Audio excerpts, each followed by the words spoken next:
Vice President Harris and former President Trump went back and forth on several issues facing Americans, including the economy. They had the highest inflation perhaps in the history of our country, because I've never seen a worse period of time. People can't go out and buy cereal or bacon or eggs or anything else. The people of our country are absolutely dying with what they've done. We know that we have a shortage of homes and housing, and the cost of housing is too expensive for far too many people. We know that young families need support to raise their children, and I intend on extending a tax cut for those families of $6,000, which is the largest child tax credit that we have given in a long time. And border security seemed to be the main focus of the night. So I'm the only person on this stage who has prosecuted transnational criminal organizations for the trafficking of guns, drugs, and human beings. And let me say that the United States Congress, including some of the most conservative members of the United States Senate, came up with a border security bill which I supported. And that bill would have put 1,500 more border agents on the border to help those folks who are working there right now overtime trying to do their job. Go down to Washington, D.C., and let her sign a bill to close up the border, because they have the right to do it. They don't need bills. They have the right to do it. The President of the United States, you'll get him out of bed, you'll wake him up at 4 o'clock in the afternoon, you'll say, come on down to the office, let's sign a bill. If he signs a bill that the border is closed, all he has to do is say it to the Border Patrol, who are phenomenal. If they do that, the border is closed. Those people are killing many people. When all was said and done, both sides were very happy with their performance. I had a good time. I think it was our best debate ever. I thought it was really good. We had 3 against 1, but I anticipated. Let's talk about that. And I think what the American people saw tonight for the first time was the choice in this election, right, between the vice president, who tonight was able to clearly articulate her vision, her positive vision for where she wants to take this country over the course of the next 4 years. And you saw the other side of that choice, which was Donald Trump. We won a second debate. We've been having early conversations around that. We hope Donald Trump and his team will actually agree to this. The big question now is, will there be a second debate? She immediately said, we want another debate. That's, you know what happens when you're a prize fighter and you lose? You immediately want a new fight. You want a rematch. You want a rematch. The guy that won is sort of happy and thinking about it. Would you be inclined to say yes, or you Maybe if it was on a fair network, I would do that. Harris campaign surrogates are already slamming Trump's performance. I think this, what was Trump said, anytime, any place. So let's do one more debate. That first time he had no accountability, no fact checking. I know he's hurt by the fact that he was called out on his lies, objective lies. I'm a sports guy, and I think anytime a team is whining about the refs, it's because they lost. And so that's what I see that as. He's just whining about the refs. Todd Carley, back to you. Hey, hey, hey. Guess what day it is? Woo! Guess what? Guess what? Kamala is lying anytime she flaps her lips and cackles. Shut up, Trump is speaking. Does that sound familiar? Woo, woo. Guess what? Guess what? Everything will be okay. Guess what? Guess what day? What day it is? It's hump day. Get it on. Hump day. All right. Happy Warriors, baby. Rocking and rolling again today. The revenge tour begins. I will never trust another Republican if they ever go on ABC News again. I'm telling you, ABC News could contact me today and say, we want to do a 10-part documentary on how incredible you are, how tall, how handsome, how fatherly, how masculine you are, and all of the wonderful things that you've done and built, and all of it. We're so proud of you, Benny. And I would say, talk to my lawyer. If I see any of your people on my property, we have no trespassing sign, and call the authorities and take matters in my own hands.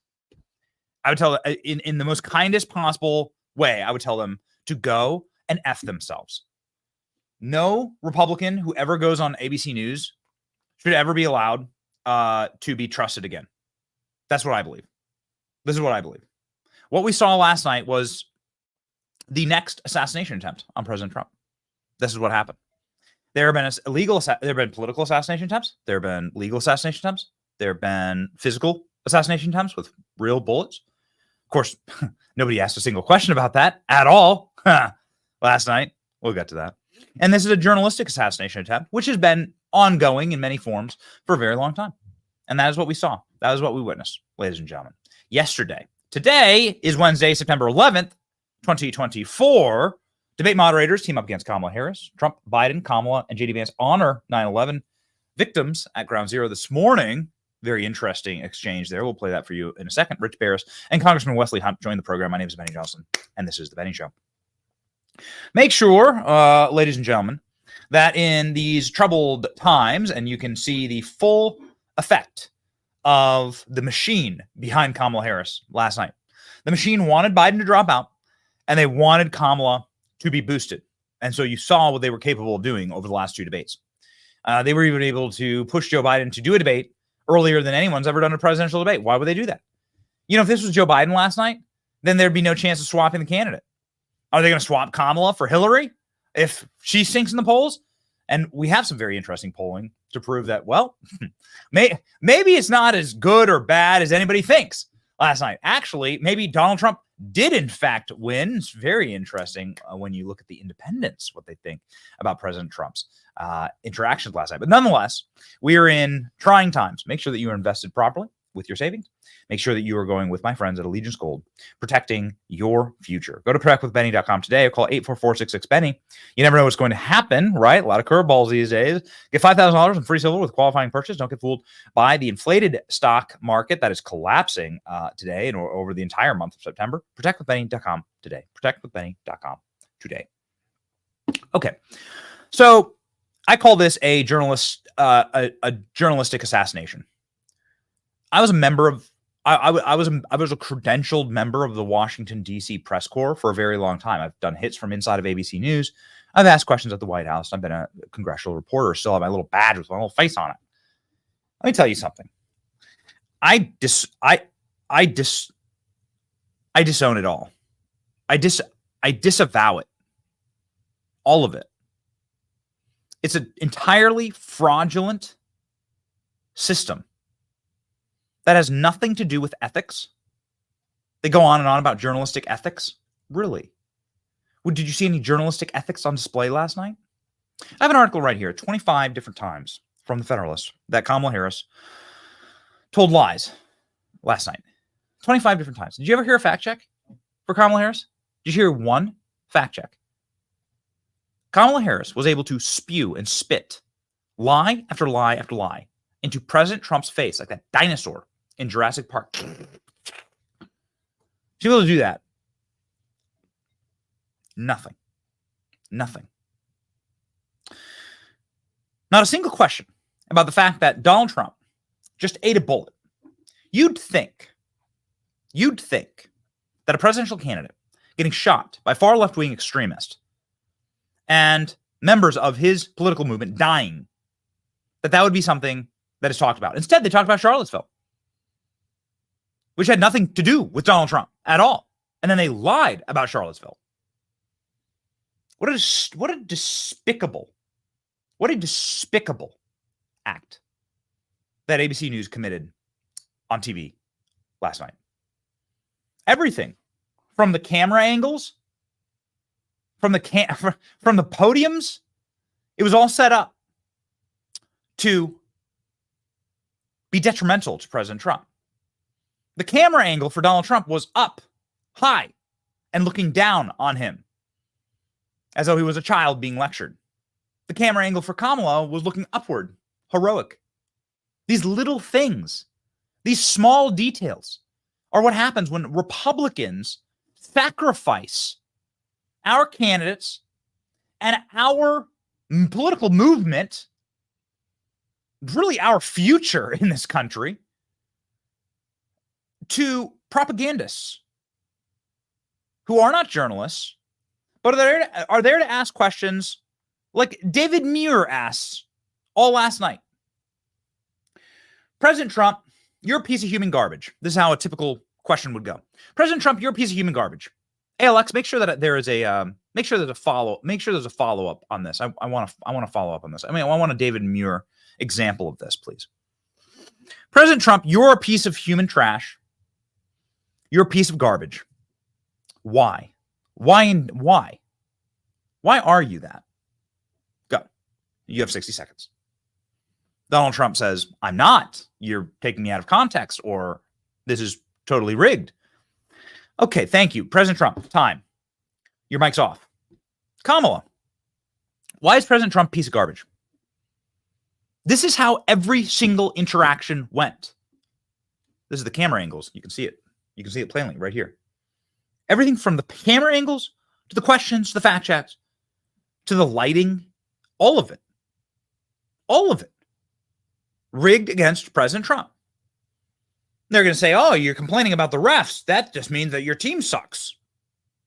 I will be the first to admit, and I had said last night, that I think that the goal here in Kamala Harris's entire campaign has been telegraphing that the goal is going to be to get under Donald Trump's skin, to piss him off about talking about his rallies and fluster him about talking about January 6th and get him, off balance, right? And frustrated. I would argue also that Donald Trump's frustrated tone during the debate is shared by the vast preponderance of Americans who hate the way things are going. Nobody thinks things are going good in this country, and we are all equally frustrated, actually. There are grounds for people to be quite upset and to grumble and to have a chip on their shoulder. Donald Trump had a chip on his shoulder last night. Is that a good look? Well, we'll go to the polls in a second and show you what people thought. But I want to take a step back and describe in great detail this political assassination. Donald Trump was fact-checked 7 times last night. 7 times. And was fact-checked on things that were true or were opinions. I have this perfect example for you. Here we go. This is the number one. This is something that was obviously sort of glossed over in the time because there's so much to talk about here. But this is the picture perfect, lasered down, ideal example of the trap that was set for Donald Trump, the inescapable trap that was created for President Trump last night. Here we go. I lost by a whisker, said President Trump in 2020. Donald Trump's done a lot, unlike Kamala Harris. Donald Trump's done a ton of interviews.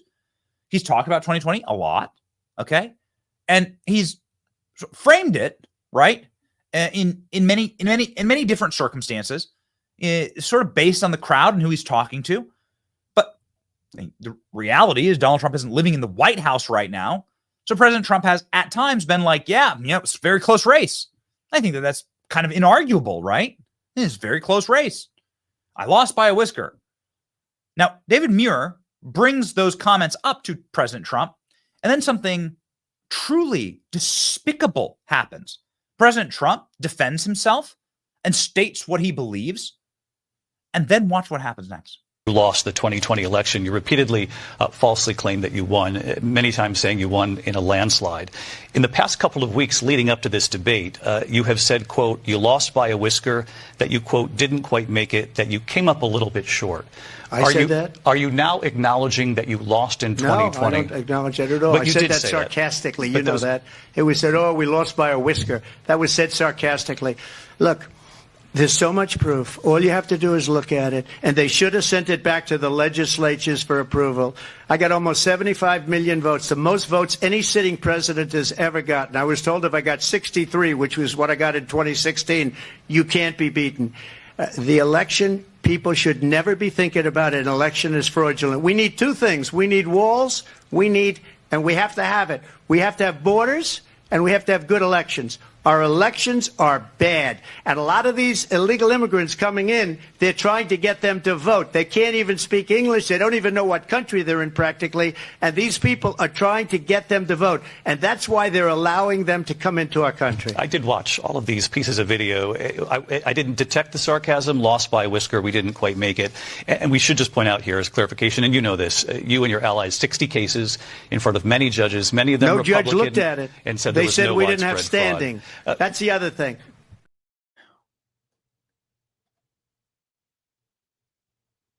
What you just saw there is total bullshit from David Muir. It's one thing to do a fact check. Well, the representatives for this agency says that, the FBI says this, the city councilman says that, and we'll get through that. We'll get to that in a second. It's a totally different thing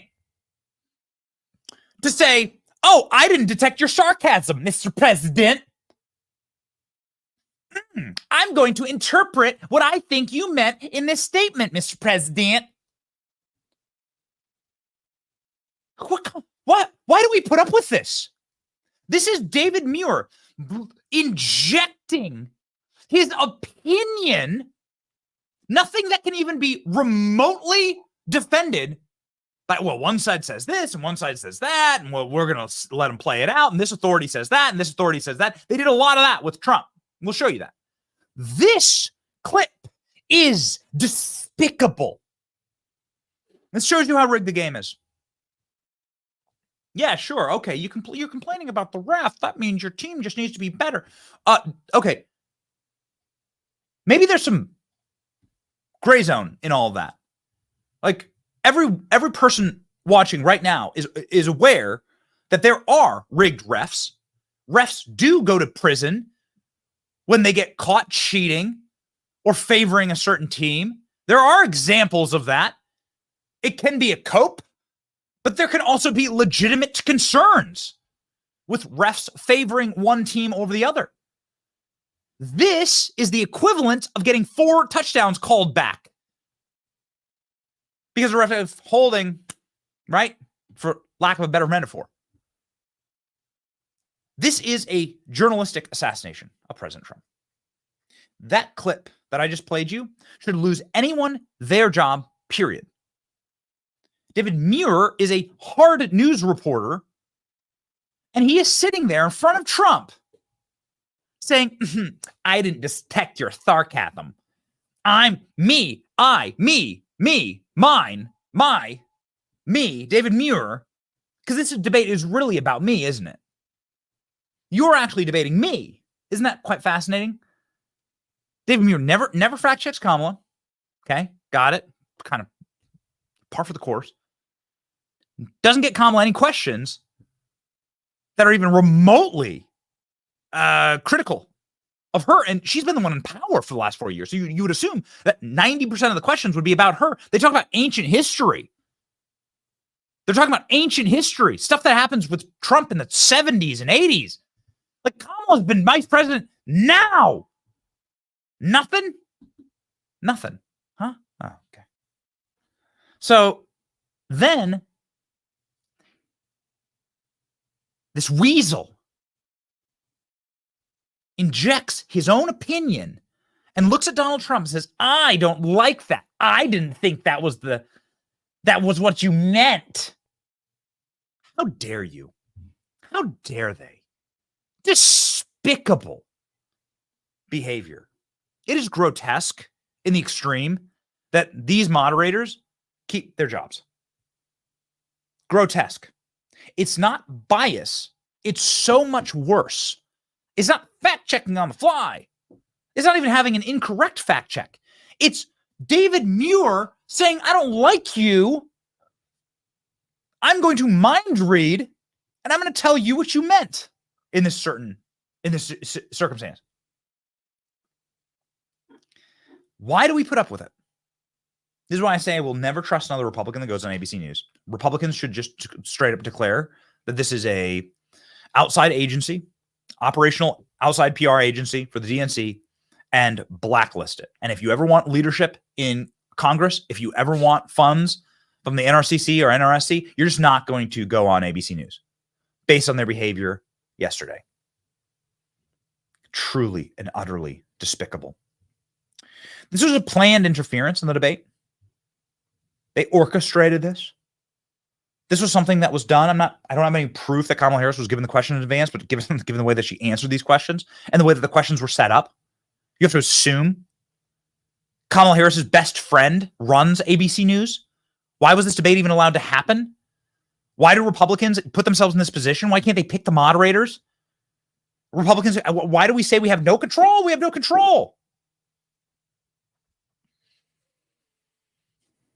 Here's an excellent clip that Elon Musk brought up yesterday. I'll play this clip as a play beside. We're going to work through it, okay? This comes from a great account on X called Western Lensman. Here we go. Pelosi was responsible. She didn't do her job. The question was about you as president, not about former Speaker Pelosi, but I do want Vice President Harris to respond here. Stop. Okay. Donald Trump was asked, do you bear any blame for January 6th? Donald Trump then says, Nancy Pelosi, correctly, I gave Nancy Pelosi 20,000 National Guard troops. And then David Muir says, we're not talking about that. We're talking about you. He answered the question. Not only that, he answered the question completely and totally factually. There's not a single person that can argue that. He knows what he's doing, though. David Muir knows exactly what's happening. Muir intervenes in order to stop President Trump from making the true point.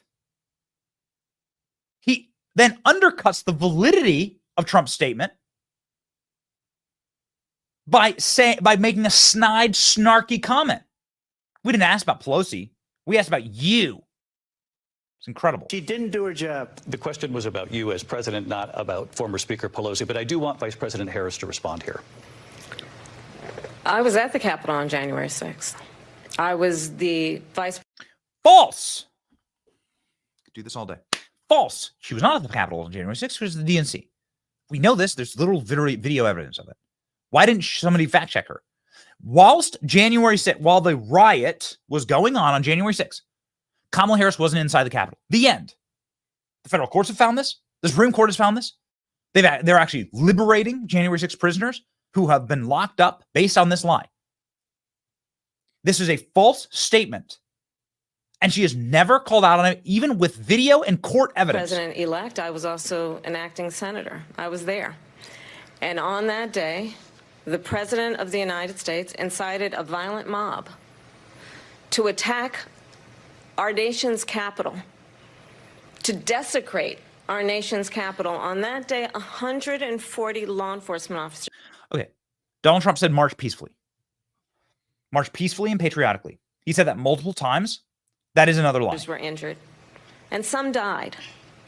And understand, the former president has been indicted and impeached for exactly that reason. But this is not an isolated. No police officers died on January 6th. The only person that died were Trump supporters. Some of them were executed in cold blood without warning. Situation. Let's remember Charlottesville, where there was a mob of people carrying tiki torches, spewing anti-Semitic hate. And what did the president then at the time say? There were fine people on each side. Donald Trump never said that. This is the most disproven lie, even by people who I would argue on any given day is like far more left-wing than Kamala Harris. Look at these people. These Snopes. Here you go. I can't help myself. Here's Snopes. This is false that Donald Trump claimed that neo-Nazis were very fine people. This is false. Not what they can normally do, which is like unproven, or we're still researching it, or is it like we're gonna get back to you on this one, or maybe that's what he meant to say. Maybe we're David Muir and we can just read his mind. No, it's false. He didn't say that. Kamala Harris is allowed impunity to just vomit that lie onto the stage. Then she goes on to recite the bloodbath hoax. Something that is, again, based on corporate, you don't need it, but based on corporate media, of which David Muir is a part of, is a demonstrable lie by President Trump. They did exactly what their bosses wanted them to do. That's what these people did. They did exactly what their bosses wanted them to do. They got President Trump into a corner. They made him look bad. based on the camera angles and based on framing and lighting. They got the moderators to not allow him any space, not allow Donald Trump any humanity. They trapped him like you would trap a bear, and you get from all sides. The bear is big and it is strong, and you have got to come at it from all sides. And they put Donald Trump in a box, and Kamala didn't have to do anything. Kamala, much like with Joe Biden, just had to like breathe and fog a mirror. This is the perfect example of that. Donald Trump, I was shocked. You know, there are people that I vociferously disagree with on the internet. And sometimes I publicly fight with them because they're on the other side. But when something bad happens to them, when some tragedy befalls them, I'm one of the first guys in the DMs saying, I'm sorry about that. I'll pray for you. There are people that come for me, people that are like cruel to us and what we do here. And if something bad happens to them, like you got to have a real empty soul and a real blackened soul to like not say, hey, you know, brother, I hope you're doing okay. Right. I want nothing but like peace for your family. I want nothing but like on the show. We have never wished ill or harm on anyone. We want all of our fellow Americans to live in peace. We want all people around the world to not be blown to bits. We want the wars to end, as we have said many times here on this program, in Ukraine, in Russia, in Israel. We do not want a war in Taiwan or China. We don't want these things. These are some of the worst things to happen in wars. Most often cast as like angels and demons, but actually just pretty much generally it's both sides are demons fighting against each other. There's devils on both sides. And we don't want the devil on this program. Okay? We're against these things. When something bad befalls someone, even people I disagree with, it is like just basic humanity to just say, man, I hope you're doing okay, right? Let me know if there's anything I can do to help out. President Trump ate a bullet on live TV, got a part of his ear blown off. He had blood streaming down his face. They intended for that bullet to, of course, blow his brains out in a live TV execution. That was the intention. It slaughtered a member of the MAGA movement, a noble firefighter who was just there protecting his family, and then other members of the America First movement all went to the hospital in critical condition. I believe there were 3 other people who were hit by bullets that day. Not a single question about it. Nothing. Not a single question. In fact, when President Trump, to show you what kind of a rig job this is, show you how disgraceful what happened last night, when President Trump just mentioned it, you know, I was shot, and it was because of rhetoric, like unhinged, unchecked rhetoric like this, like the Very Fine People hoax, for example. When I ate a bullet, Donald Trump brings up, and watch what the moderators do. Go. This is the one that weaponized, not me. She weaponized. I probably took a bullet to the head because of the things that they say about me. They talk about democracy. I'm a threat to democracy. They're the threat to democracy with a fake Russia investigation that went nowhere. I was shot in the head. Excuse me, Mr. Trump. It's time for us to talk about race and climate change. That is how it be, though. That's exactly what happened last night. So yeah, you know, you hate to say, you hate to like sit back and realize how broken the system is. And how the world that you grew up in, maybe it was all fake all along. But I won't trust another Republican who ever goes on ABC News. This is something that is immovable for me. It is truly and utterly despicable. One of Donald Trump's strongest defenders, bravest allies, somebody who also knows what it's like to be shot at. The great Congressman Wesley Hunt joins the program now.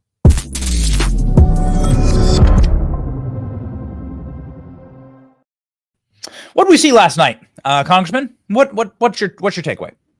You're a spokesperson for the president. I watched the entire debate, and it was absolutely despicable, as you were talking about. I can't imagine. Basically, it wasn't a debate against Kamala Harris. This was 3-on-1. and it was so blatantly obvious in how they performed that you are absolutely correct. Like, I don't know how any Republican can ever go on a network like that, because it was a complete and utter disgrace. I think President Trump handled himself the best that he could, given those circumstances. They were clearly biased toward Kamala Harris. And every time President Trump tried to bring up her track record, the idea that she's been the vice president for the past 3 years, this is the person that's going to fix the country. She's going to fix the economy. She's going to fix the border. And she literally sat next to basically a vegetable for the past 4 years and said and did nothing, is absolutely ridiculous. And every time President Trump tried to bring that up, they cut her off.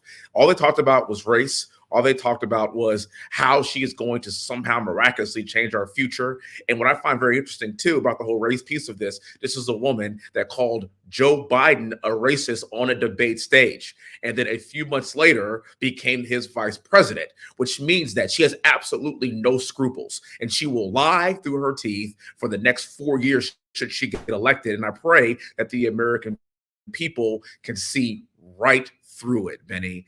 And, honestly, as somebody that's been, on President Trump's side for the past few years, somebody that's traveled on his behalf, somebody that's been a very proud surrogate for him, I gotta say, what I saw last night is the idea that Kamala Harris become the president, given the fact that she just lied for an hour and 30 minutes, knowing their track record. And then on top of that, knowing Trump's track record while he was the president. This is about the border. This is about our economy. This is about putting food on the table. This is not about optics. This is not about identity politics. This is about the very soul of our country. One person spoke that the best ability while battling two moderators and a liar. That was Kamala Harris. And there's Kamala Harris that just sat there for the entire time and lied through her teeth. That's what I saw. I mean, were you shocked that they didn't ask a single question about President Trump surviving an assassination? Of course, I'm not shocked about that. That's how these people operate. And again, you brought up like blood streaming down his face. He got shot at. The idea of them saying, when he brought it up, and the idea that they didn't say, Mr. President, I'm glad they missed. I'm glad you are okay. Would you like to further expound on your point here? Again, they cut him off and they want to talk about climate change. They gave no condolences. They said nothing about how they're glad that they missed shooting a former president of this country. Put that in perspective. And then I also want to say this. If you were a Democrat, oh gosh, they still will be talking about it right now.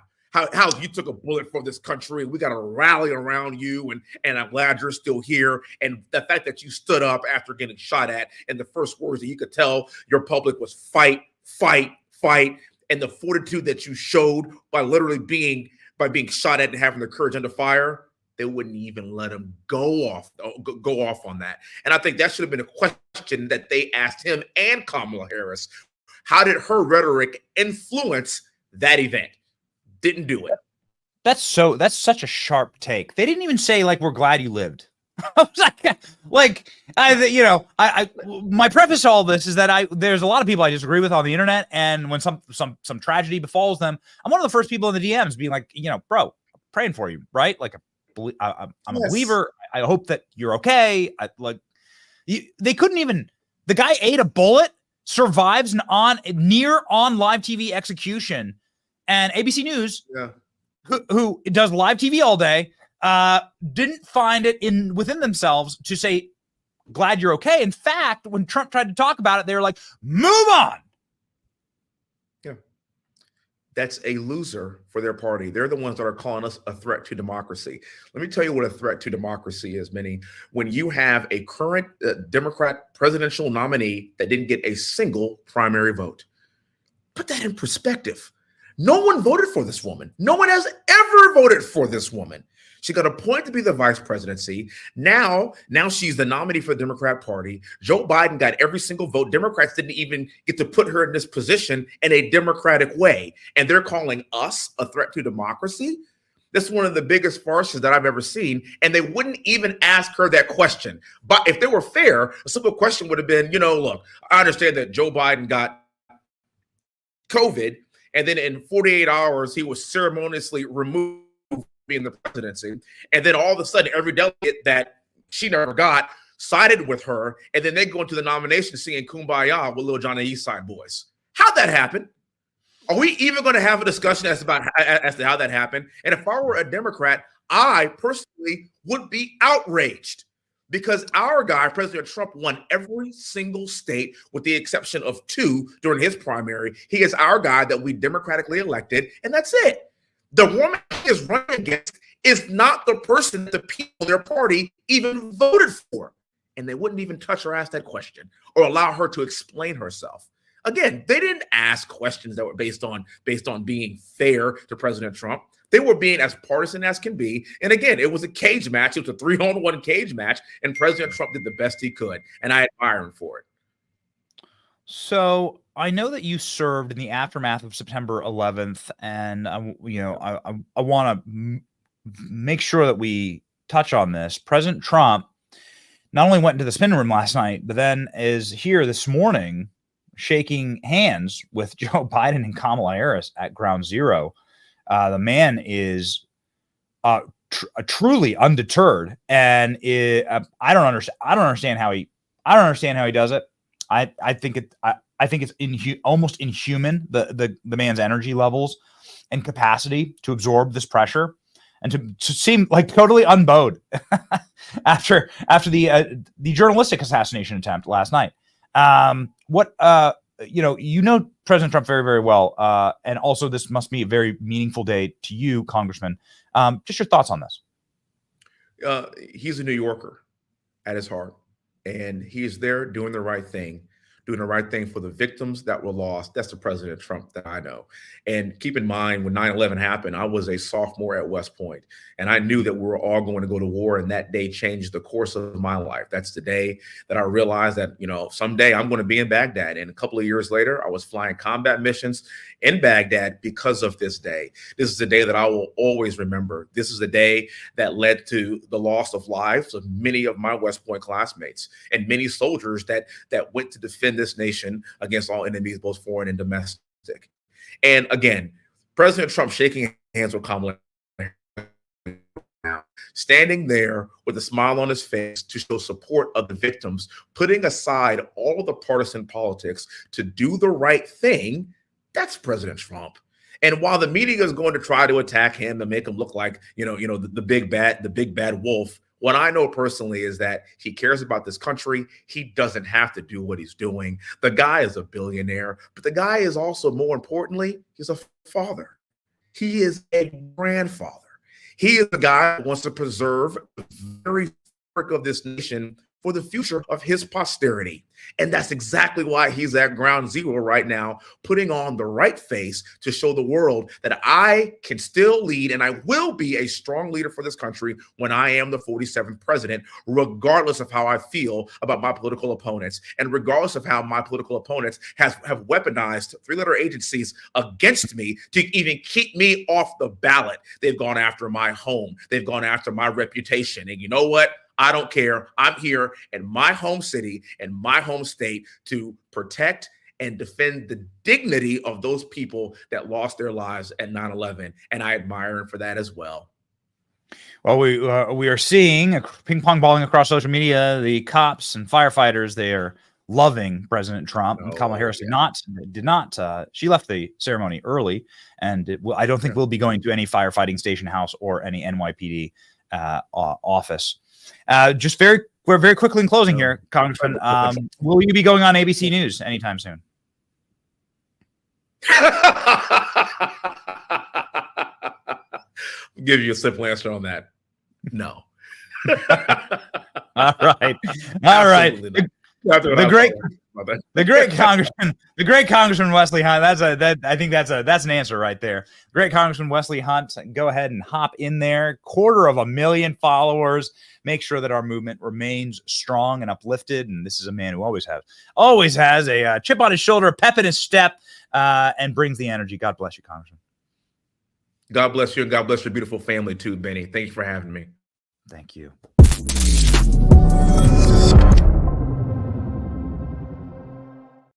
Same to you, Congressman, right? Beautiful families, all around. President Trump saying he wants to send Kamala Harris a MAGA hat last night because Kamala Harris has stolen all of his policies, and she has no policies. A remarkable moment, possibly my favorite Donald Trump comeback. He had a number of them. The zingers were all Trumps. Here we go. And policies like they have, I don't say her because she has no policy. Everything that she believed 3 years ago and 4 years ago is out the window. She's going to my philosophy now. In fact, I was going to send her a MAGA hat. She's gone to my philosophy. But if she ever got elected, she'd change it. President Trump in his delivery yesterday, what is it? What are the American people saying? In a moment here, we'll be joined by Rich Barris, our favorite pollster in the entire industry, who is so sharp and was quite frustrated last night. Here's what Reuters has to say, and we'll see what it looks like in the numbers, the debate performance. Reuters polled undecided voters after the debate. 60% are now voting for Trump. 30% are voting for Kamala. 10% remain undecided. Kamala's performative She-Hulk energy is repulsive to voters who are simply struggling to pay for their groceries. Amazing. No questions about Trump getting shot. No questions about the economy. No questions about inflation. Isn't that the things that people care about? Like, I can't afford gas or groceries. What the hell are you talking about? We have a question now on race. We have a question now on climate change. We have a question about, like, January 6th. Shut up. Like, these are issues now that people are dealing with today. And by the way, like, the issue of race, doesn't inflation affect all races? Doesn't the economy affect everybody? We'll see what the numbers actually say, and we'll see what the data says with our favorite pollster, the great Rich Barris from Big Data Polls. Joins us live now.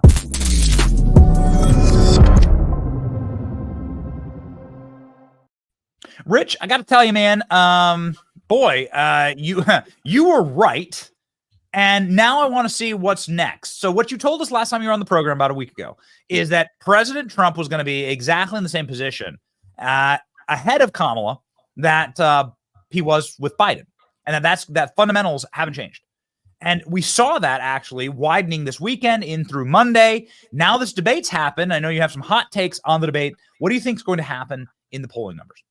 Yeah, and thanks for having me as always, Benny. I mean, let me just preface this, what I'm going to say with this real quick. I'm doing your show now. I got mine. I got a bunch of others after.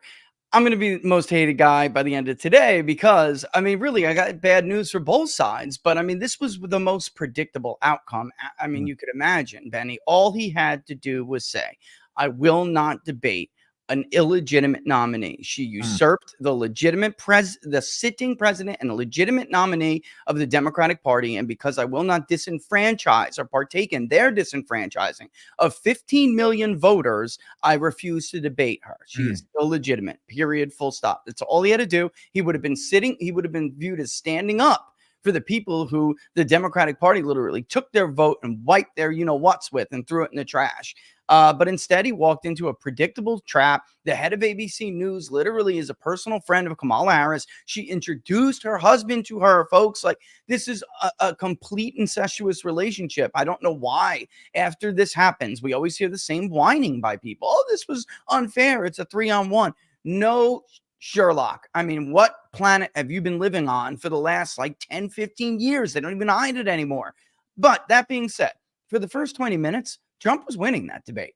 Then they started to pile on when they couldn't get the abortion thing in, Benny, and he dealt with that as he does as one sole Republican who knows how to deal with that issue when he sandbagged with it. And he dealt with it well, and that's really when the pile on begins. If people go back and rewatch it, you will see that. So, you know, I would say it's a hard word to replace. You know, Laura keeps telling me, don't use this word, don't use that word, but it's true. So they got what they wanted, and they'll be able to use this, you know, to exploit the response bias in the polls. That's what I expect they will try to do. And the YouGov, The Economist, is tied today. All right. So watch what they do in the next week or so. She won in any traditional sense of the word, except it appears not just a Reuters poll. I will share our findings with you in a second here. The people in the poll that we sent you, undecideds, we asked all of them, would you mind us contacting you again if you plan to watch the debate? We would like to ask you who you think won. Now, are you leaning to somebody? Unbelievably, it's almost identical to the Reuters poll. Trump is a little bit over 60%, Kamala Harris a little bit over 30%, and the rest remain unsure. Why is that?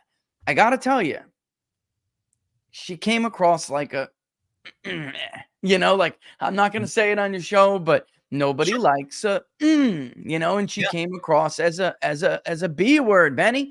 That's all there is to it. The faces, the awful, like we say a lot, we communicate a lot with our facial expressions, with our body language. And Hillary Clinton had this problem too. And all the debate polls said, oh, Hillary won. Voters think Hillary won. Except she really didn't, because everyone thought that Hillary was a you-know-what, just like, and this was, I think, even worse. So she turned people off, and I think that's what it is. And then also, I think nobody likes a pile on. Nobody likes a gang up. And nobody likes a bully, and it looked like the media and Harris were in on it and trying to bully Trump. Americans like the underdog, folks. They love underdog stories. They don't like people being ganged up on by big corporations, and that's what it is. You got big pharma funding big media, and this is what they do with it.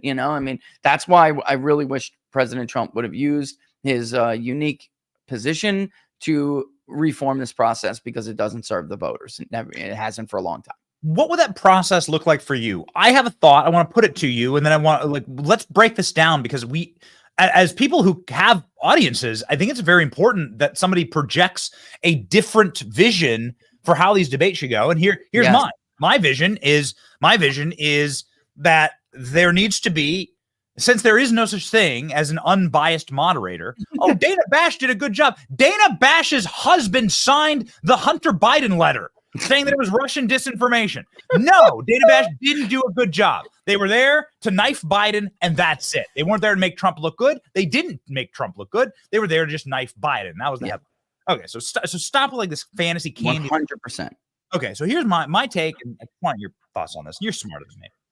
I believe that we should take our guy. There should be somebody who is sort of widely seen as center right. All right, Brett Baer, I don't care. Tucker Carlson, for all I care. And we should take somebody who's seen as center left, and you put them there on a panel. They don't have to be best friends. They probably are. That's how the media works.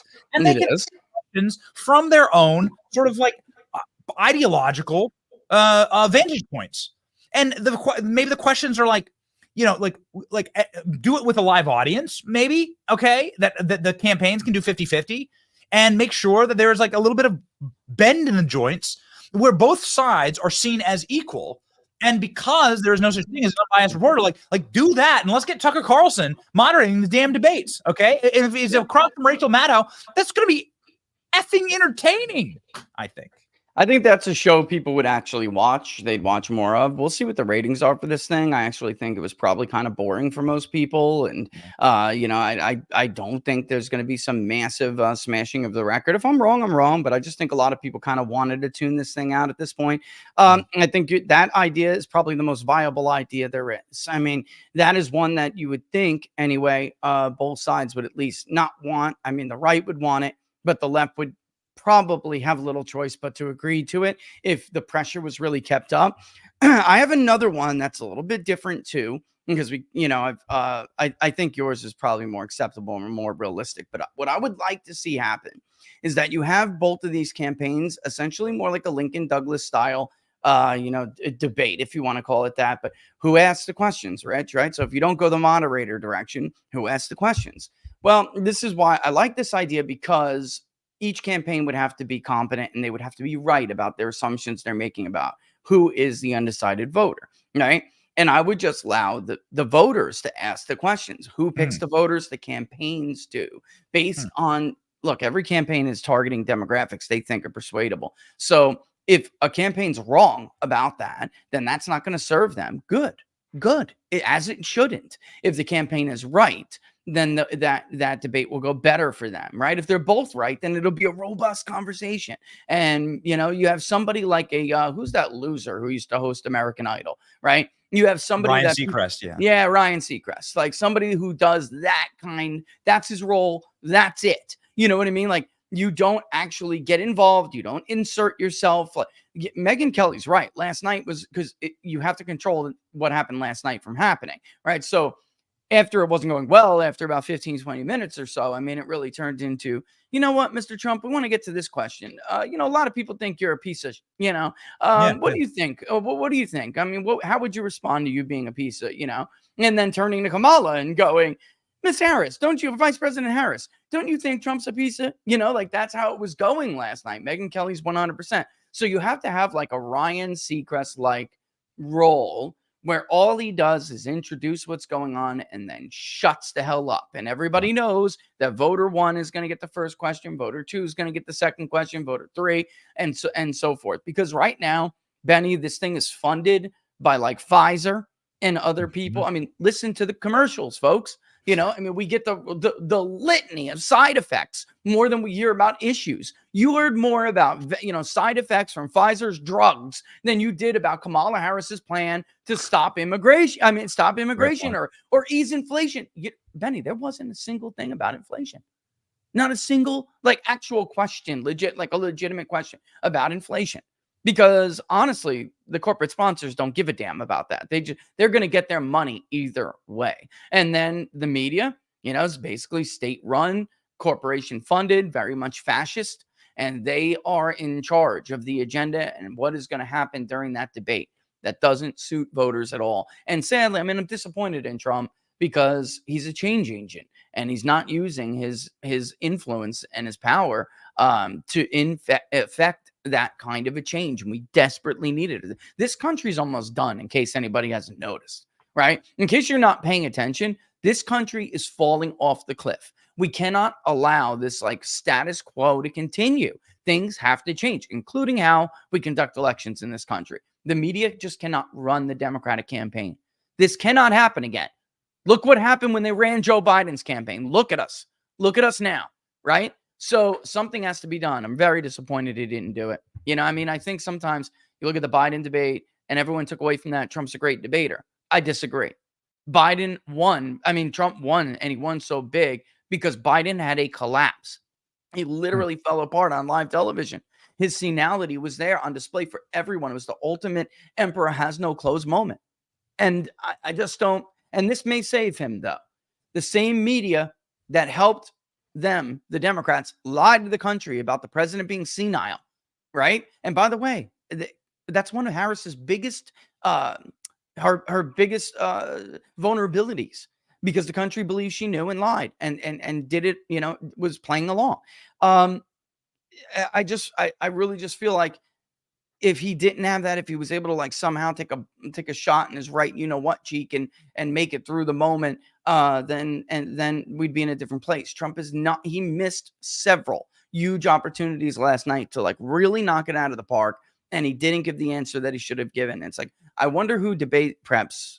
I know how he does. He's got a very unique process. It's different than other politicians. And I know who has helped him in the past. But, there was no Tulsi Gabbard moment. He could have buried her. He could have buried her with that. And he didn't. He missed a lot of opportunities. And he just walked right into a trap. I'm just being real with people. So it doesn't really matter whether or not you think, he did good or this or that. All that matters is whether the media got what they wanted out of it so they could push a narrative in the final few weeks. And I hate to tell you, but I think they did. And the only thing, like I said, I didn't finish that thought. The only thing that might save him is that same media who lied to the country just ganged up on Donald Trump for an hour last night. So it might backfire. In fact, it does look like it is. We'll see.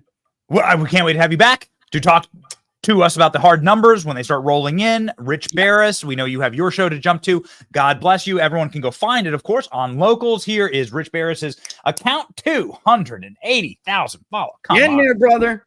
Way to go, baby. Way to go, man. Thank you, sir. Anytime, Benny.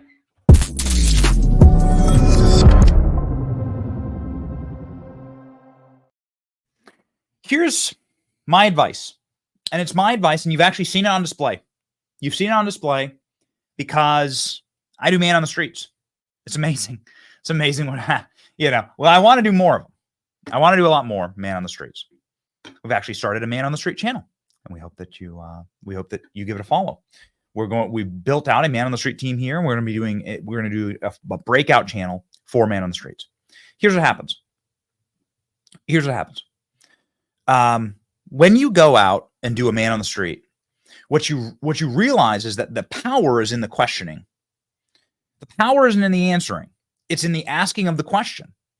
Because when I ask you a question, Kamala or Trump? Kamala or Trump? You say Kamala. Okay. My follow-up, because I've already got you on the hook. My follow-up is, okay, what do you like about Kamala? Name a Kamala accomplishment.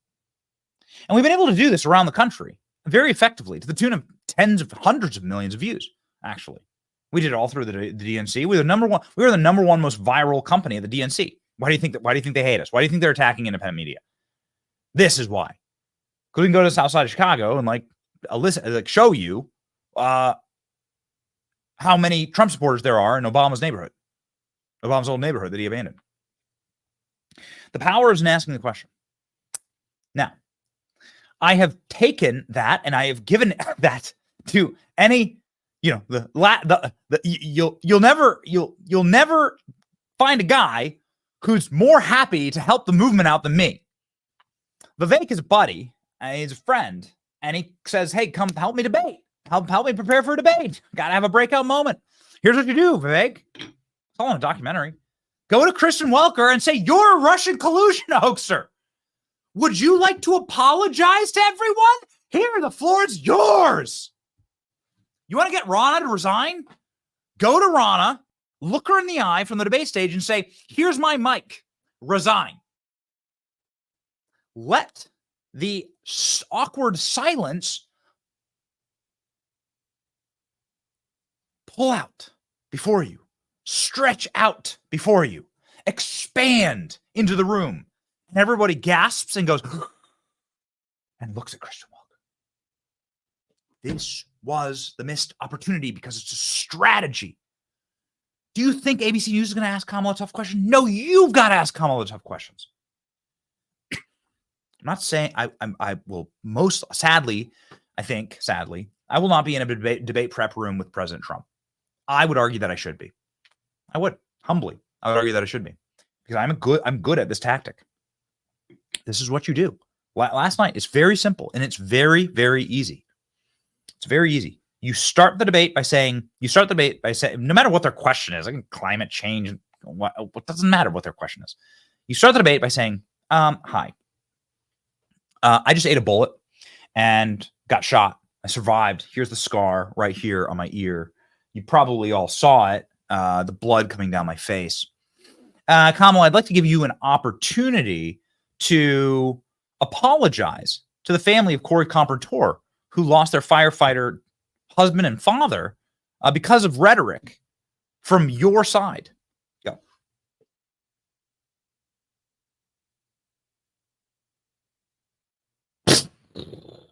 You want to talk about the destruction of the debate? You want to talk about the anchors shitting their pants? Do that. Do it. Do it. And then every single time the anchor tries to come for you, be like, you know what's crazy is that the biased press is part of the reason why I took a bullet to the head.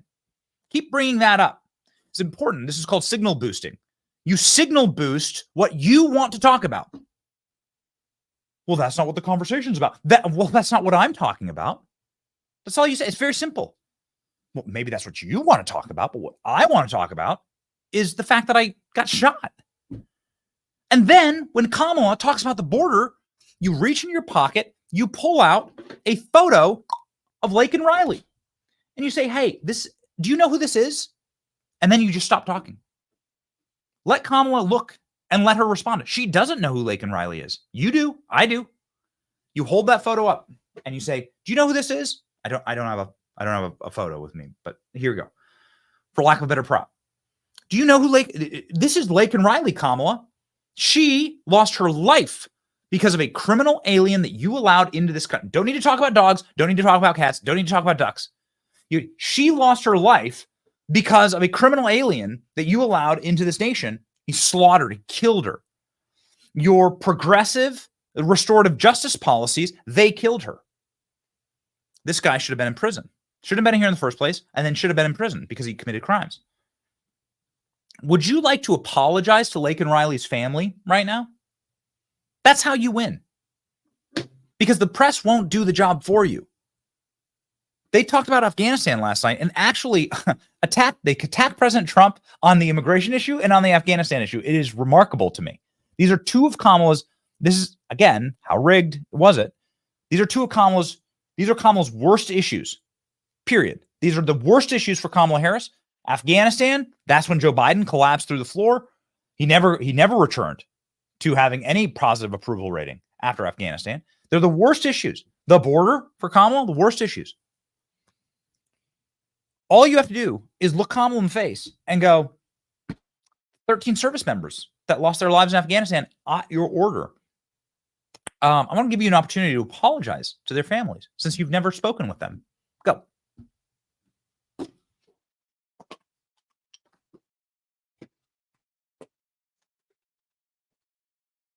What else can I throw? That's it. I'm gonna throw ever. I'm gonna throw it all.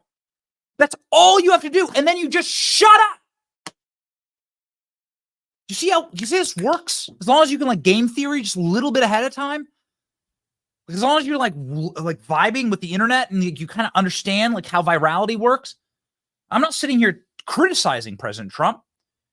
I think I am low-key criticizing sort of debate tactics here because unlike Joe Biden, people don't know a lot about Kamala Harris. People have seen Joe Biden forever, right? There was really no defining Joe Biden. Everyone knew he was a scumbag, right? Everyone knows Joe Biden's a dirty scumbag. Well, like Kamala Harris, you need an opportunity to define her. And that's a moment. That moment goes thermo effing nuclear. Hi, you signal boost information that you want the public to know. You've never spoken to the families of 13 who died at Abbey Gate in Kabul at your order, your suicidal order. Now I'm going to give you a chance to apologize. Here you go. Here's a photo of them. You've never spoken to the families. Now go apologize. Because they're dead. And we can all agree that's a horrible thing. So go. What does Kamala say to that exactly? Here's the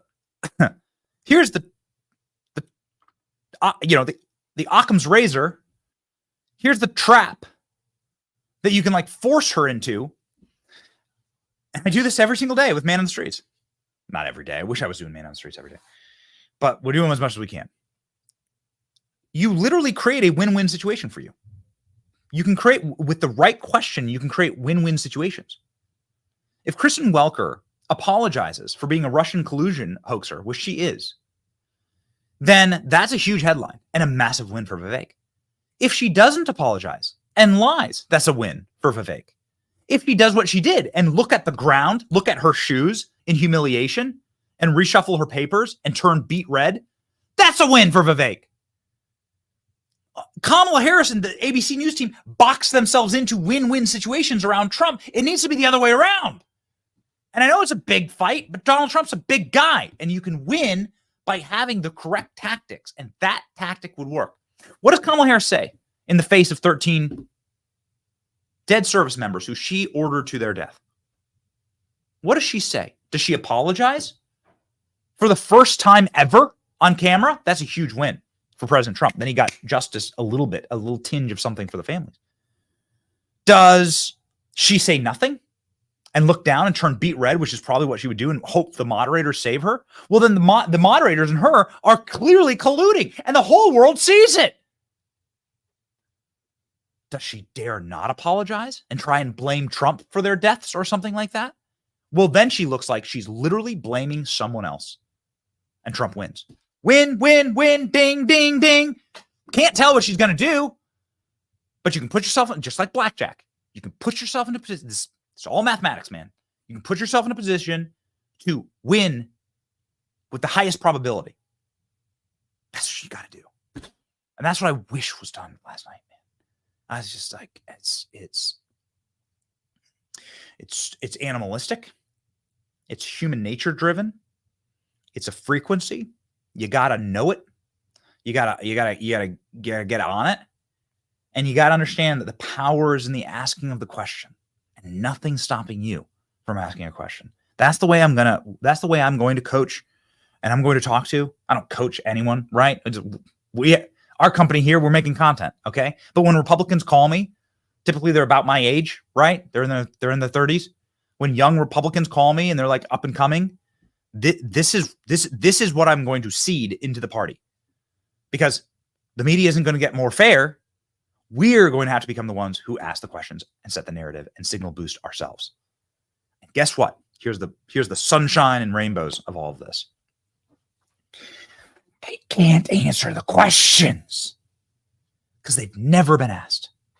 They don't have any programming for understanding these. They can't answer the questions. So if you did that to Kamala yesterday, if you shoved those things straight down her throat, those questions, and then just stop talking, let her go, they can't answer. They will. I'm telling you, there are certain things you can count on. Like the sun rises in the east, Kamala Harris will F that up. It will brain malfunction her. And she'll fry. She'll shatter into 1,000 pieces.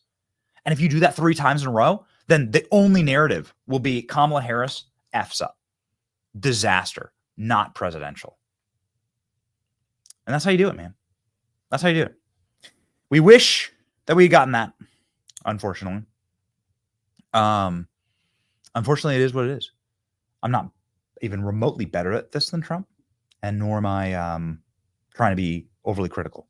I'm trying to bring up, I'm trying to uplift like a movement that sorely needs like assistance in how they engage with the media. And that's how you win, actually. That's how you win against a system like this. I'm sad that there is a system like this, but here we are. Okay, so let's just jump into one or two important sort of takeaways here. Let's jump right to Vivek, okay, shall we? Vivek talking about how this is going to backfire and how Americans are going to see through this. And I agree. Go. Kamala Harris, did he press her enough on all of her flip-flops?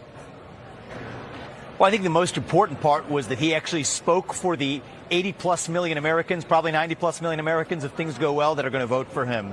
But also for many of the Americans who may even disagree with some of his positions.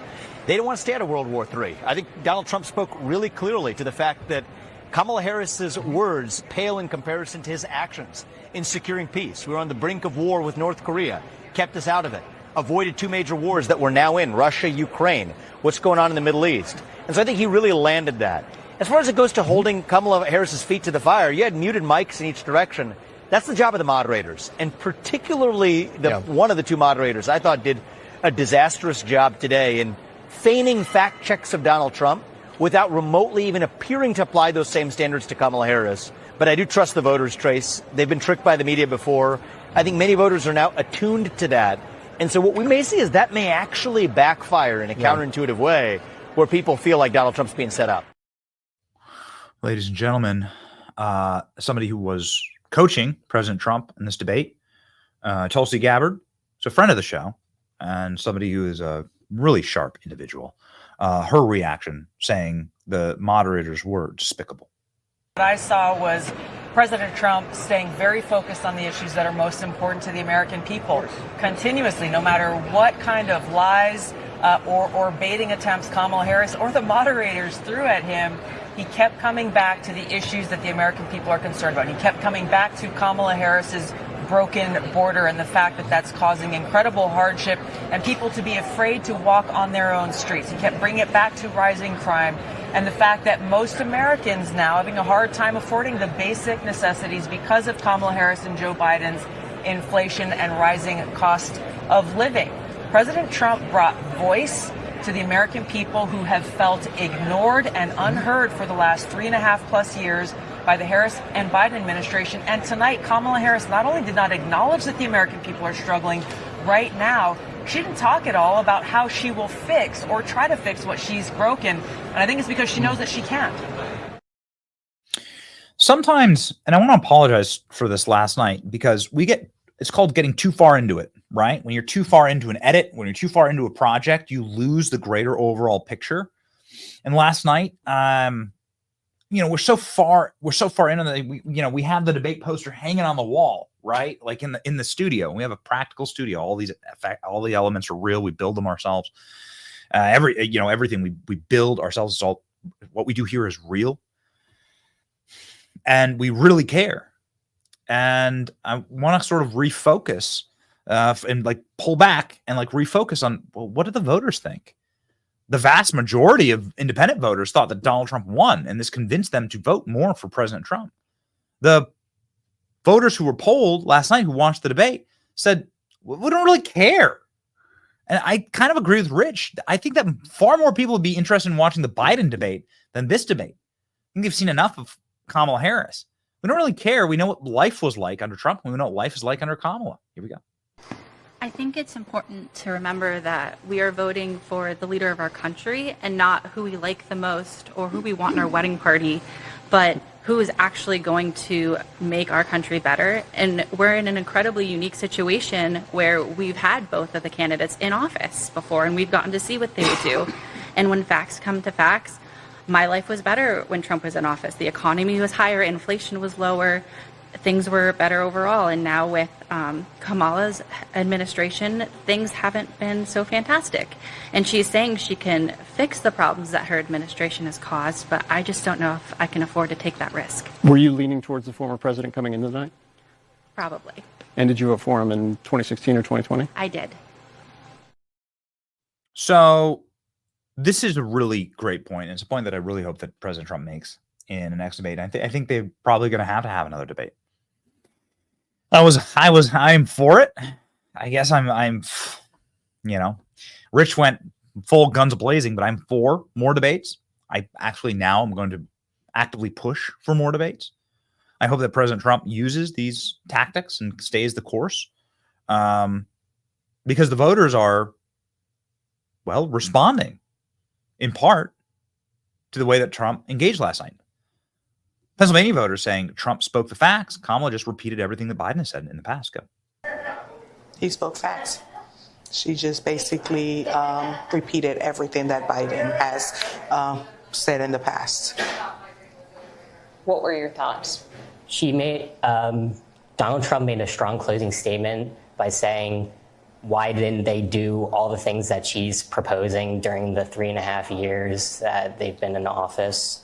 And Biden did this entire moderate stance back in 2020, and she's trying to do it again in 2024, but she didn't talk about her policy changes between 2020 and 2024. Her whole centrist moderate stance is just a facade. Fox News has offered to host the next debate. Kamala Harris said in her statement after the debate last night that she wants to do another one. Am I strategically wrong here? No, they have to do another one. I really do. I truly do believe that. I think they have to. I think they have to do another debate. I agree. Will I come to regret this? No, I don't think so.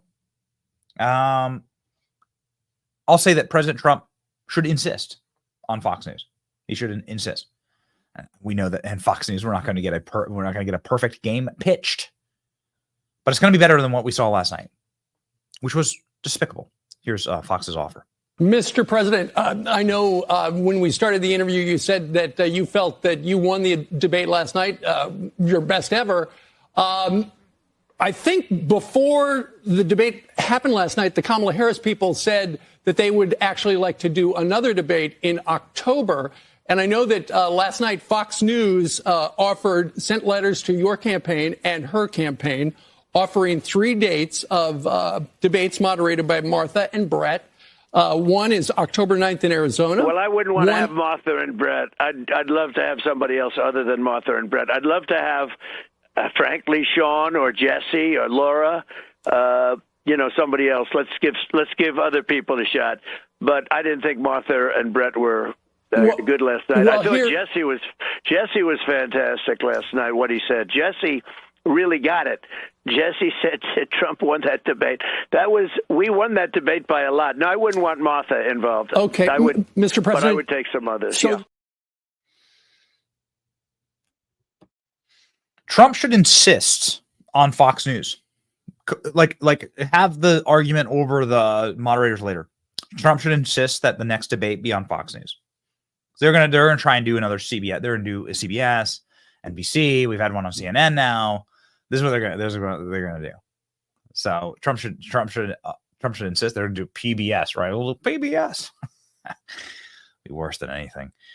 Maybe worse than anything. Is there anything worse than what happened when Joe Biden went and had a physical collapse on CNN? Joe Biden still having physical collapses, saying he's going to do a 9/11. Okay, Joe Biden raised his eyebrows, saying he's doing 9/11. Got it. Classic Biden. Here you go. I'm going up to my granddaughter's birthday in New York. Then we're going to watch a debate. And then tomorrow I'm doing 9/11. I spoke to the vice president. She seems calm, cool, and collected. Okay, kind of makes you miss Joe Biden, honestly. Kind of does. For Kamala, we did predict that Kamala Harris was going to have sort of a panic attack. You could see her. You could tell her voice was cracking. Her voice was cracking. She was licking her lips a lot. She was somebody who was clearly trying to remember her rehearsed lines, but did she collapse on stage and like cling to her adult diaper? No, she didn't do that. So again, as we said, that media will paint that as a win. Now, she nearly collapsed when Donald Trump showed up this morning at Ground Zero, and there were people cheering for Trump. Listen to this. There's people cheering, saying they want Trump.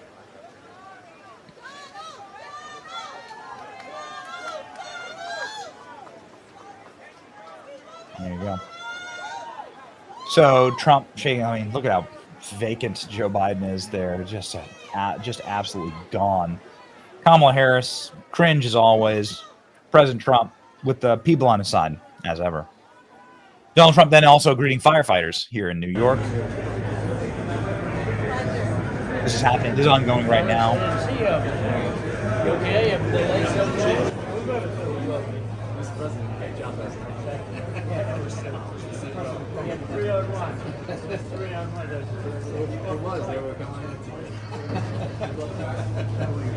There you go.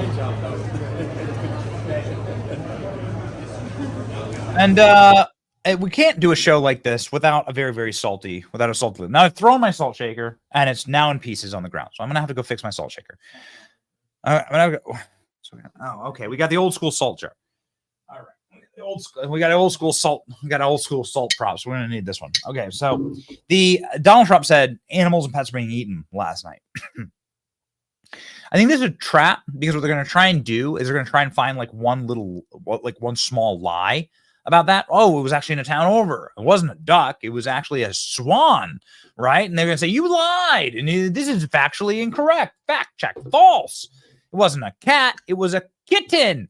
Got it? They're different. Got them. Donald Trump lies again. This is why I don't like getting trapped in these sort of rhetorical arguments in these stories that are currently developing, right? And so we've done our best to try and make sure that what we're presenting to you on this front is accurate.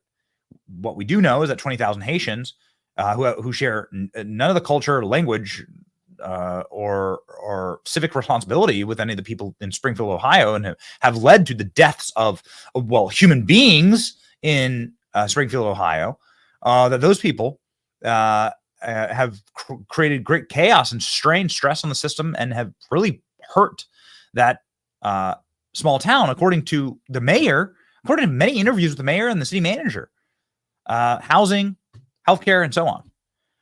Now, lo and behold, we have the ABC News anchor last night, David Muir, saying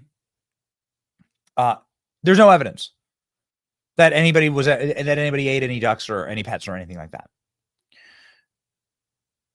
This morning, there is audio of a police call of somebody saying exactly this. Will ABC News issue a retraction or an apology? Wouldn't hold your breath. Here we go. Of Haitian people, there was about 4 of them.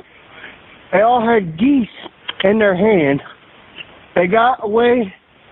I couldn't make out the first 3 of the license plate, but I got the numbers. The last numbers was 9898, and it was a gray Toyota Tacoma they took off on. There was about 4 of them. There was 2 men, 2 women. I couldn't tell the age because I'm in a I'm in a hurry going to this orientation, so I don't be late. What direction did they go? They went up towards the middle of towards downtown. Okay, and what path are you on? Right now, hold on just a second. I'm coming. All right, so to the intersection of. So this is the police phone call. So this does seem like evidence of this happening. More evidence of this. We told you that we would be heading to Springfield, Ohio this week. Now I've called that off for a couple of reasons. One, namely, we wanted to go with Vivek, and the timing just isn't going to work out. Because I thought it would be important to sort of bring him and his presence there, since he does live in Ohio, but the timing doesn't work out. And I'm saying that we can't do this in the future. Two, I've some YouTubers that I follow and respect, some great reporters that I follow and respect, are in Springfield, Ohio right now and doing remarkable work. Tyler Oliveira is one of them. He's a YouTuber that I really respect, and hear his video from this morning, where he has at least a half dozen people who live in Springfield, Ohio, saying on camera voluntarily, yeah, like our pets are disappearing, and the waterfowl are disappearing, and also it's like getting horrifically unsafe here. How much more evidence do you need? Here's where our salt comes in, ladies and gentlemen. I encourage you to go watch Tyler's excellent reporting here. What has this done? What's the numbers of this done? I mean, this thing's flown. How many retweets there? 17,000. 17,000 retweets. All right. Well, you know what? The truth is powerful, and it shall set you free. 54,000 likes. Well, there you go. JD Vance on CNN yesterday, getting asked about this, since Donald Trump brought it up in the debate. Here's our salt that lived for the day. A very, very salty CNN. Not pleased with the way this interaction goes. JD Vance from Ohio gets out the salt. Let's go.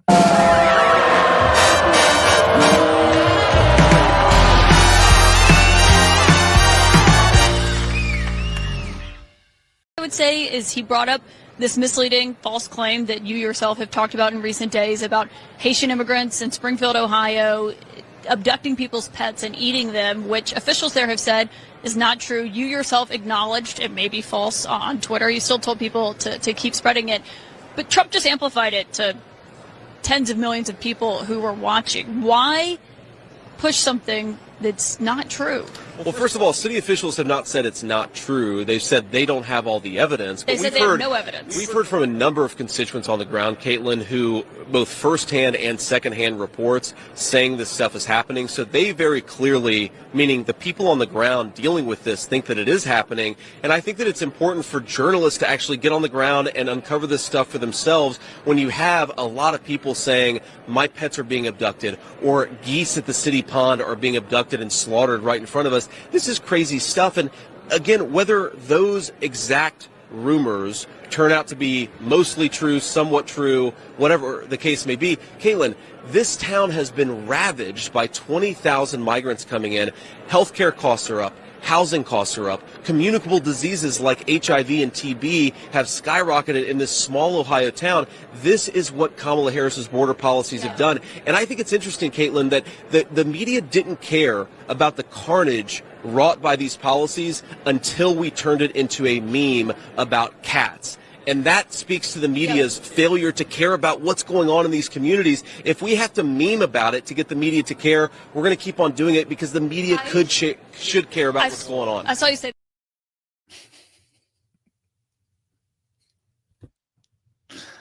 We do our very best on this program to just let our guests talk. Okay, maybe I'm at fault, for like letting guests go on a little too long. Some of them are long-winded, but I do my best to not interject or interrupt.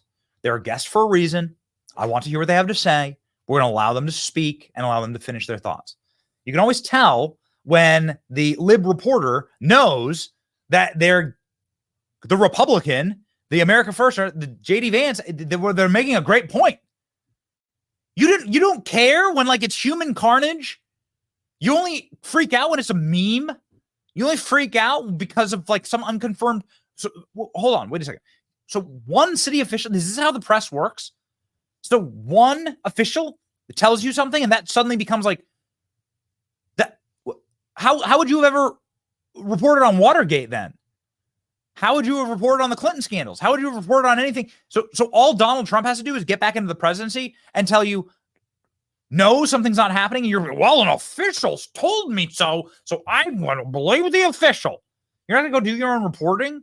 You're not going to go send journalists out there. To my knowledge, the only journalists out there who are hitting the ground are independent journalists, and are in Springfield, Ohio, doing remarkable work and revealing to the country the horrors actually wrought when you do immigration wrong. There's a way to do it right, and there's a way to do it wrong, and this is the way to do it wrong. And nobody's concerned about that. An official told us. That's what you hear from David Muir. That's what you hear there. And they have absolutely no care about the humans that are affected by this ravaging. And so it's, well, something that we're trying to do on this program. Now, I said earlier in the program, I probably won't be invited to go do debate prep with Donald Trump. However, Donald Trump did just post your boy. So maybe, I don't know. You never know. If I was, that we'd just live stream the whole thing, because it'd be hilarious. That'd be content. That'd be content for days. I'd be happy to do it. This is not a business offer. I will do this for free, and I'll do it for free for the rest of my life. It's what I care about. This is like the country that my kids are going to grow up in. I want to win. Proof Trump won the debate. Reuters polled undecided voters, 6%, 30% for Kamala, 6% for Trump, 10% undecided. Kamala's performative She-Hulk. Oh, we got Trump to post about She-Hulk, girl boss energy. That's why I love Nerdrotic, Critical Drinker, Geeks and Gamers. I love Friday Night Tights. Come on, sneaking in there. Sneaking Friday Night Tights into the president's feed. So awesome. It's repulsive to voters simply struggling to pay their groceries, and I stand by every word of that. The offer stands, Mr. President. Let me know when the next debate day is, and the next debate prep, and I will be there with bells on, as they say. With bells on, that would actually be pretty annoying if you were wearing bells. Something you shouldn't wear actually during the debate. Okay, here we go, ladies and gentlemen. Our verse of the day rings like a bell. 2 Corinthians, or as President Trump would say, 2 Corinthians. For God loves a person who gives cheerfully, and God will generously provide all that you need. Give cheerfully. Be cheerful. Make sure that when you are going about and living your life, you understand the words of Christ, that is far better to give than to receive. Make sure that, as you go about life, you realize that's not just about money. That's about your time. It's about the effort. That's about the care you have for other people. Some of the best things you can do for people have nothing to do with money, actually. It's like just physically showing up for them. Just being there for them. And so that's what we're going to do, actually. We're going to show up for you. We're going to show up for this audience. That there's ways to support the show, and we deeply appreciate that. We have the Benny Brigade, BennyJohnson.com. We have our memberships that we just opened up. We have new channels that we're starting that you can go sub to, and that would be awesome.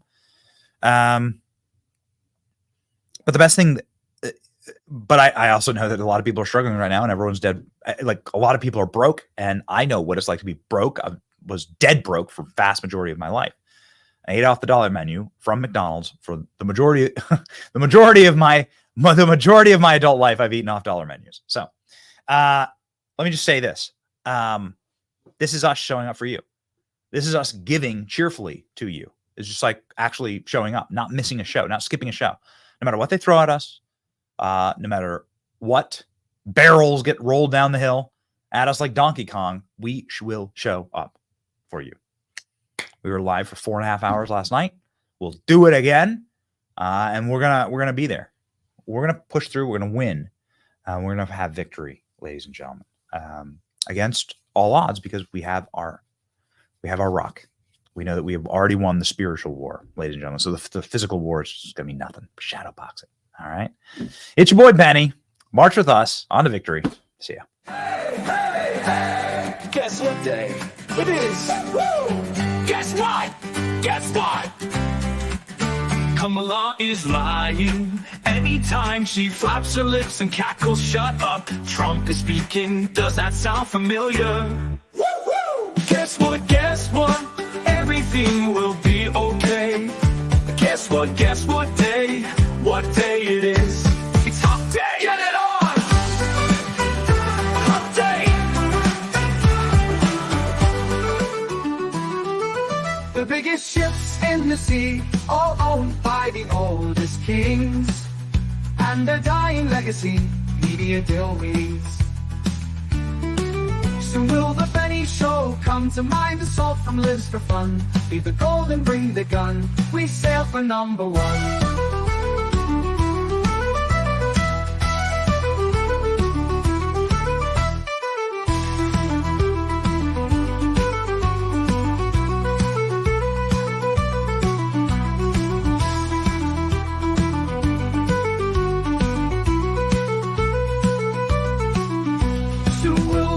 Show come to mind. Assault from lives for fun. Leave the gold and bring the gun. We sail for number one. The biggest ships in the sea, all owned by the oldest king.